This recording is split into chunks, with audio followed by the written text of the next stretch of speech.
Welcome to the second episode of Torah Ohr TV. I'm David Cheslow, Synagogue President, and we're coming to you today from Torah Ohr's beautiful Sukkah, located behind our building.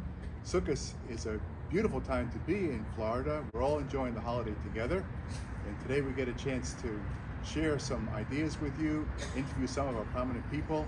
Our filming is done by Fred Hadley, who did a terrific job last time, and we enjoy working with Fred.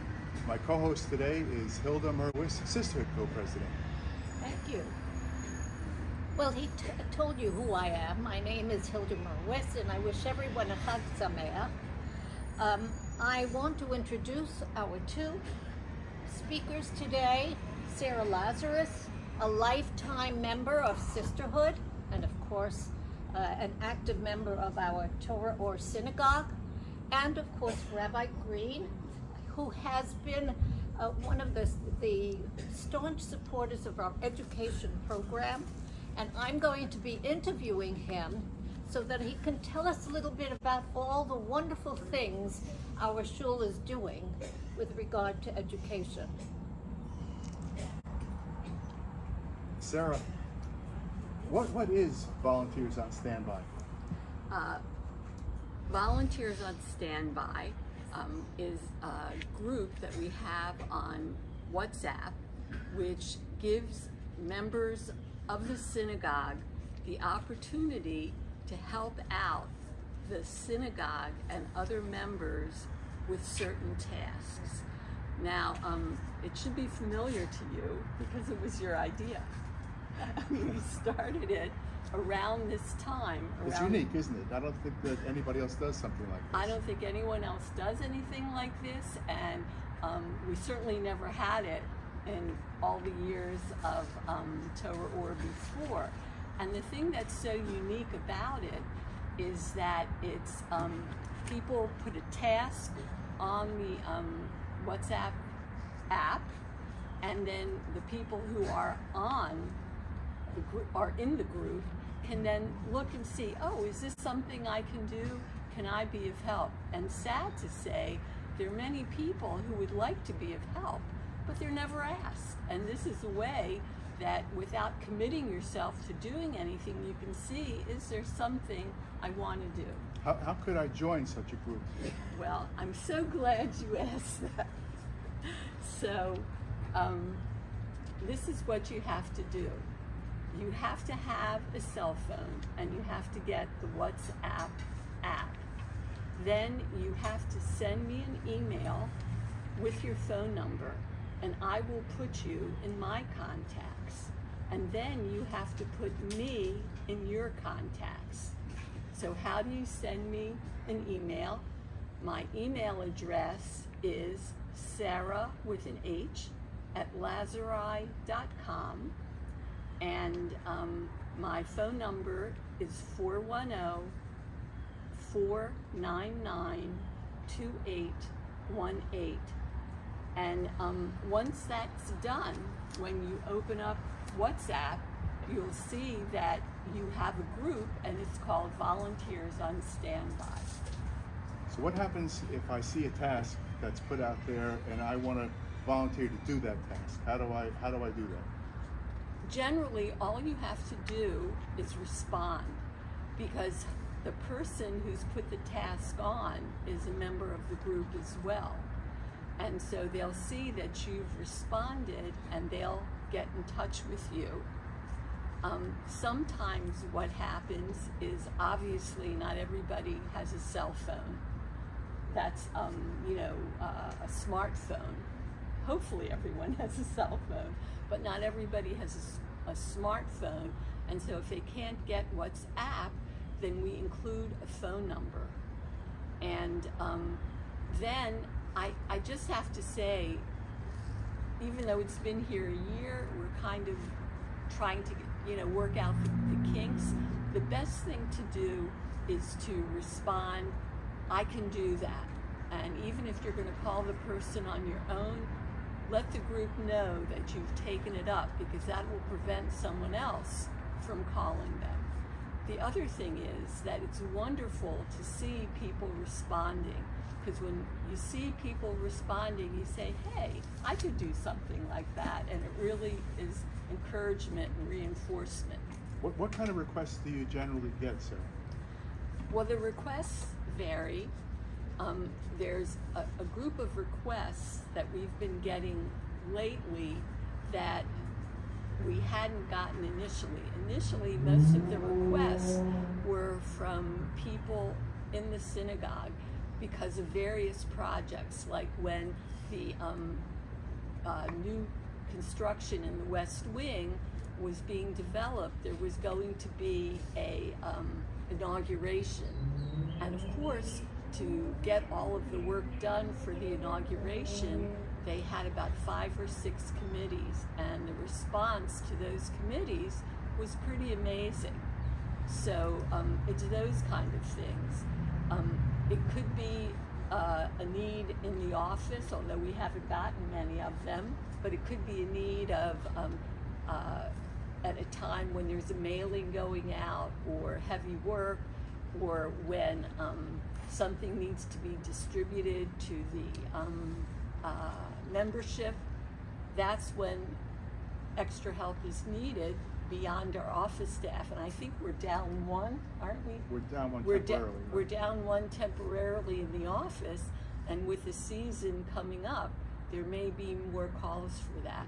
But some of the calls that I think are really important, and we're going to have to look into it, and we're going to try to get one of our members who's interested in this, are people who need rides to a vaccination appointment, or people who need food picked up at a store that we normally go to, and these are in terms of chesed, of, acts of kindness.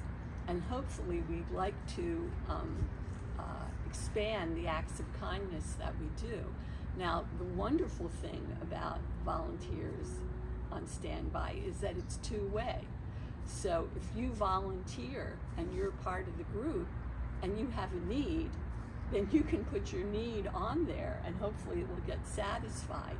And one of the people who has her needs satisfied on a regular basis is the person who picks up the food for Shalosh Shudas. And when she can't make it one week, she merely has to put it up on the app, and someone always volunteers. Sounds like it's a terrific addition to our shul, and you're doing a great job. We're really proud of you, Sarah. Thank you. Well, thank you. My turn. And I'm very pleased to be the one to interview you, Rabbi Dr. Kevin Green. Very happy. And Rabbi Green is co-chair of the Education Committee. Not the co-chair, you are co-chair with Rabbi Jacobowitz, right? And the vice chair of that committee is Rabbi Dr. Moshe Kranzler, who's also in charge of special events. And we're happy to have both of you vigorous and active in the education sphere. And so I have a few questions for you, if that's all right? Very good. Okay. What education programs will the shul be continuing? Thank you. I want to share that one of the things we're going to be continuing is our Lunch and Learn program, which is very popular. Starting in November, Rabbi Josh Brody. In December, Rabbi Eliyahu Rabovsky. In January, Rabbi Noach Light. And in February, Rabbi Moshe Shakat. Another program that we're continuing is what we call Scholars and Rabbis on Rotation. That's Monday mornings at 10 o'clock.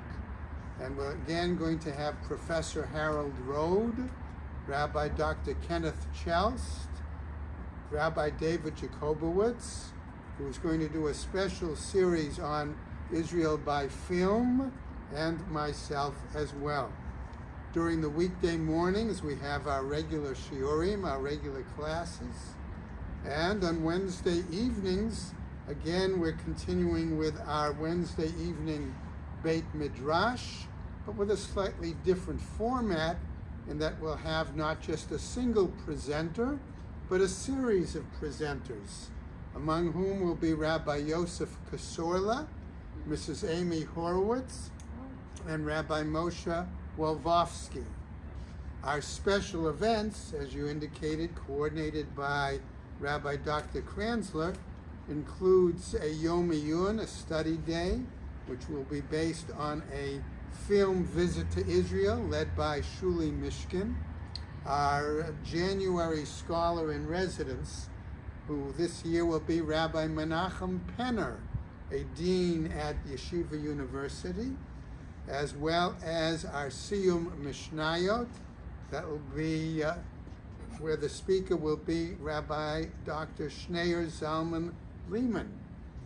In addition, we will continue with our Rabbi Jacob and Pearl Whiteman Memorial Lecture that's given by Dr. Ira Epstein. You have described an extraordinary series of programs. Many of them are old but revitalized, is what I'm hearing.